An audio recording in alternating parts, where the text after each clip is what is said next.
బుచ్చిరెడ్డిపాలెంలో ఇటీవల గ్రంథాల సంస్కృతి ఎక్కువైనట్లు తన దృష్టికి వచ్చిందని, అలాంటి వారి పట్ల కఠినంగా వ్యవహరిస్తారని కోవూరు శాసనసభ్యులు వేమిరెడ్డి ప్రశాంత్ రెడ్డి అన్నారు. ఇప్పటికే ఇసుక, గ్రావెల్, చికెన్ వేస్ట్లపై నియంత్రణ విధించామని, ఇసుక కావాల్సిన వారు రెవెన్యూ అధికారుల వద్ద పర్మిషన్తో ఉదయం 8 నుంచి సాయంత్రం 6 గంటలకు తమ సొంత అవసరాలకు తీసుకోవచ్చు అన్నారు. అలా కాకుండా వ్యాపార రీత్యా ఇసుక, గ్రావెల్ తోలేవారు ఎవరైనా సరే ఉపేక్షించబోమన్నారు. కొత్తగా వచ్చిన దందా సమాచారంలోని వారు ఎంతటి వారైనా వదిలిపెట్టబోమని, అవసరమైతే సీఎంతో సంప్రదించి వారికి శిక్ష పడేలా చేస్తారని హెచ్చరించారు. తాను గతంలో ఇచ్చిన వాగ్దానం మేరకు గుడపల్లి కాలువపై వంతెన రిటర్నింగ్ వరకు 50 లక్షల రూపాయలు మంజూరు చేస్తామని, అందుకు సంబంధించి శుక్రవారం శంకుస్థాపన కూడా చేయడం జరిగిందన్నారు. త్వరలో ఈ పనులను పూర్తి చేయాలని సూచించారు.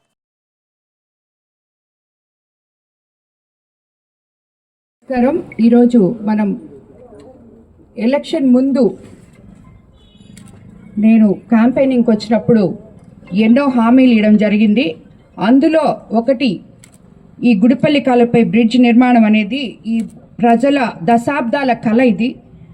దీని గురించి నన్ను ఆ రోజు అడిగినప్పుడు నేను ఎమ్మెల్యేగా ఎలక్ట్ అయిన తర్వాత తప్పకుండా దీన్ని కట్టిస్తానని చెప్పారు. ఈ మధ్య మళ్ళీ బుచ్చిరెడ్డిపాలెంలో ప్రతి వార్డు తిరుగుతున్నప్పుడు ఈ సమస్య, ఎందుకంటే మీకు అందరికీ తెలుసు, మనం అధికారంలోకి వచ్చి 20 నెలలు అయింది. అస్తవ్యస్తంగా ఉన్న రాష్ట్ర ఆర్థిక వ్యవస్థని సరిదిద్దుకుంటూ ముఖ్యమంత్రి చంద్రబాబు నాయుడు గారు సంక్షేమము, అభివృద్ధి రెండు సమపాలనలో చేసుకుంటూ వస్తున్న తరుణంలో అన్నీ ఒక్కసారే చేయలేక ఏవైతే చిన్న చిన్న పనులు మనకి ఫండ్స్ దేంట్లో వస్తున్నాయో అవి ముందు చేసుకుంటూ కొరవ వాటికి కూడా ప్రాధాన్యత ఇస్తూ అలా చేసుకుంటూ వస్తున్నాం మనం కాన్స్టిట్యున్సీలో మొత్తం. కానీ ఈ రోజుటికి మీకు ఇచ్చిన మాట నిలబెట్టుకుంటూ ఈ గుడిపల్లి కాలువపై బ్రిడ్జ్ నిర్మాణం 50 లక్షలు శాంక్షన్ చేయడం జరిగింది. ఈరోజే శంకుస్థాపన కూడా చేసుకున్నాం. కాంట్రాక్ట్ తీసుకున్న ఈ వార్డ్ కౌన్సిలర్ సత్యమన్న క్వాలిటీతో ఈ బ్రిడ్జ్ మీరు కట్టాలని, ఇక్కడ ఉండే అదే డ్రైను బ్రిడ్జ్ రెండు ఒకటే కదన్నా, బ్రిడ్జ్ డ్రైన్ రెండు వస్తాయి.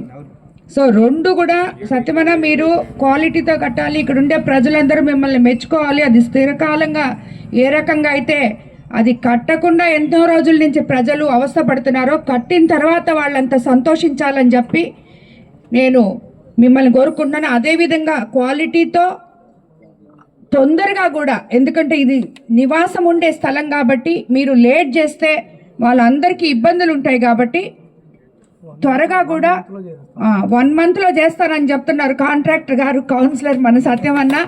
తప్పకుండా దాన్ని క్వాలిటీతో చేయాలని చెప్పి కూడా మిమ్మల్ని అందరినీ నేను కోరుకుంటున్నాను. అదేవిధంగా నిన్న మొన్న నేను చూడటం జరిగింది, బుచ్చిరెడ్డిపాలెంలో చాలా మల్టిపుల్ దందాలు జరుగుతున్నాయని నేను అధికారులకి ఎస్పీ గారి దగ్గర నుంచి సిఐ గారి దగ్గర వరకు మొత్తం అందరికీ ఇన్స్ట్రక్షన్స్ ఇవ్వడం జరిగింది.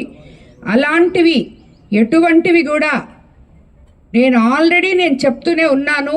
ఇసుక తవ్వకాలు చేయకూడదు, గ్రావెల్ తీయకూడదు అని. ఇవన్నీ జరగట్లేదు, ఇవి జరుగుతున్నాయని చెప్తున్నారు కానీ అవి జరగట్లేదని నేను చాలా గట్టి నమ్మకంతో ఉన్నాను. ఎందుకంటే రెవెన్యూ అధికారులకి ఆర్డర్లు ఇచ్చున్నాం. అలాగే ఎవరైనా కూడా అలా తోల్తే కూడా ఎంఆర్ఓల దగ్గర నుంచి, మైనింగ్ డీటీల దగ్గర నుంచి పర్మిషన్ తీసుకొని ఉదయం 6 గంటల నుంచి సాయంత్రం 6 గంటల వరకు వాళ్ళ సొంత పనుల కోసం ఆ గ్రామస్తులు వాళ్ళ ఎక్కడుంటే వాళ్ళు తోలుకోవడం కోసం మాత్రమే మనం పర్మిషన్లు ఇచ్చున్నాం. కాబట్టి నేను కోవూరు కాన్స్టిట్యున్సీలో ఉన్న ప్రజలకు అందరికీ చెప్తున్నాను, పార్టీలకు అతీతంగా ఏ ఒక్కరు కూడా ఎక్కడ చెడ్డ జరుగుతున్నా నాకు ఇన్ఫర్మేషన్ ఇవ్వాలని చెప్పి కూడా చెప్తున్నాను.